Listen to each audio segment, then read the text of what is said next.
чамаас ч гэсэн авсан юм шиг. Гэхдээ одоо та нарт мэйгээ дөх юм юу ч бол. Миний нөхөр шүү санаатай. Миний бүх мөнгийг, миний $70,000 маань аваад надаас цухтаас. Монгол руу буцсан юм уу? Тэр солонгос залуу байсан. Нэрийг Нэнчол гэдэг.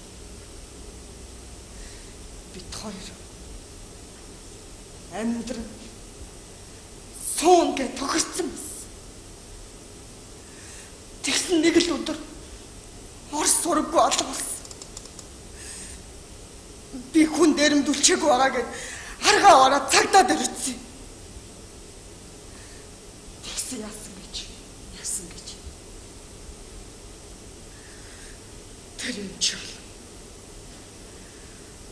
хүний найманы хэрэгт холбогдсон байсан.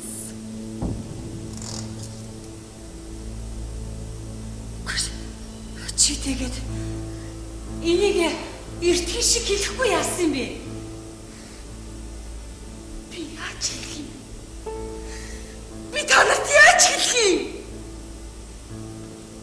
Би ямар танаа шиг ганцхан визний зөрчилтэй биш. Би чи хүний найманы хэрэгт холбогдсон хүн. Тэр энэ ч Монголоос бараагаа оруулж ирэх гэж хуурам жүжиг баримт ашигладаг байсан. Яа тэнэг юм. Тэрүүд одоо бүх мөнгөө өгөөд ахтай яадгийг. Харин тийм. Итгэцэн юм аа. Амьдрын сууй гэхэр чинь итгэн штэ. Хайр мөнгө. Хамгийн гол нь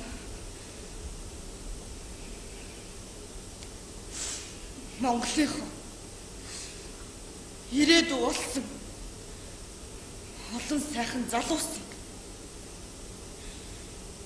энд авчирч завлан дунагсан гэж бодохоор чи тэгээ зүгтснээ мэдсэн бол бушуухан нутаг руугаа буцахгүй тийм. Тэр энэ чуулгыг хэрэгт холбогдсны мэдсэн өдрөл би араас нь цагдаад өргөцсөн. Тэгээд намайг шууд хамсаатан дээр бариад авсан. Тэгээд эн чин мэдж байгаа юм. Мэдж байгаа. Элчингийнхэнд хэлсэн гэсэн. Намайг солонгосын хуулиар шийтгэе гэсэн. Тэгэхээр нь би Монголд очиж Монголынхоо хуулиар шийдгүүлэе гэж зөндөө гүйсэн. Одоо яах юм бэ? Тэгээд